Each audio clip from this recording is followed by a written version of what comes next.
Bonjour mesdames et messieurs, bienvenue à votre chaîne d'information L'Afrique en marché. Bien, n'oubliez pas de vous abonner à la chaîne pour ne pas rater notre prochaine publication.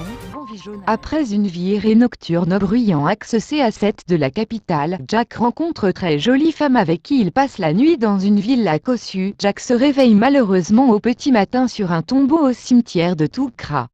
Un week-end mémorable pour Jack, un week-end où il a cessé à jamais d'être le célèbre Don Juan lui reconnu. Il était presque minuit lorsque, par ensorcellement, les décibels auxquels Jack est hypersensible l'appellent. À peine le premier pas posé à son habituel bar, Jack aperçoit une pépite. C'est une femme svelte, à la peau satinée, à la chevelure longue étincelant étrangement à la lumière. Les dents d'une blancheur de neige sont solidement fixées sur une gencive noirâtre. Bref, on a l'impression que le bon Dieu a proposé à la mère de cette dame plusieurs spécimens de beauté dont elle a choisi le meilleur avant le développement de la grossesse puis l'enfantement. La ravissante créature demande humblement à tenir compagnie à Jack. Sollicitation illico presto acceptée. Il fallait avoir un cœur de pierre pour résister à cette créature qui possède par-dessus le marché l'argent.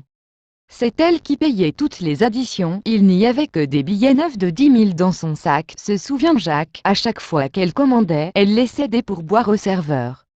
Poulet rôti, maquereau, bière coulant à flot, il ne manquait plus que le sexe pour couronner une merveilleuse soirée. Les deux tourtereaux s'envolent alors pour une luxueuse villa aux encablures de la ville.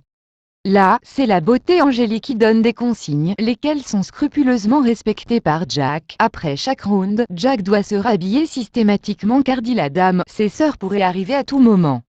Au premier round, le combat a été si intense que Jack a dormi comme un bébé de la laitière. Au réveil vers 6 heures, Jack tente de caresser cette police infinie au toucher. Surprise, la peau devient malheureusement rugueuse au toucher. Ayant ouvert les yeux, l'ahurissement et la panique qui s'emparent de Jack sont indescriptibles. Il est couché sur un tombeau tout frais, sa chemisette accrochée à sa moto, la veille garée dans une cour pavée. Jack hurle, court dans tous les sens à perdre haleine. C'est après 1 heure qu'il a retrouvé sa langue pour expliquer aux fossoyeurs sa mésaventure. Ceux-ci, totalement abattus, le raccompagnent chez lui.